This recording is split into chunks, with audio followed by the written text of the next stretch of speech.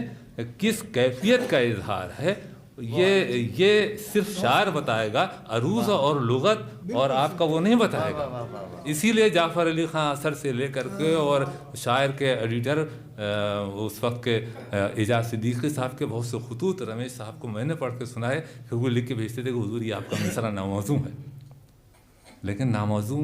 مصرع نہیں تھا، لفظ ناموزوں تھا جو تم بول رہے ہو۔ فراق جو بول رہا وہی عین لفظ تھا۔ اپنی گرامر، اپنی عروض، اپنی جو بحر ہے اور اپنا جو عروض ہے اسے آپ صحیح کر لیں۔ کون سا لفظ کس وقت کس تلفظ سے بولا جاتا ہے، یہ شاعر کی شناخت ہے۔ کئی لوگوں نے بھی اس بات کو بتایا، غالب نے بھی بتایا، میر نے بھی بڑی بادشاہت کی، لیکن ہمارے عہد میں یہ بادشاہت، یہ حکومت، یہ پیمبری صرف فراق صاحب کا حصہ تھی اور وہی سلسلہ یہاں ہے۔ میں انتہائی شکر گزار ہوں کہ اتنا خوبصورت سریواستو صاحب نے محفل جمع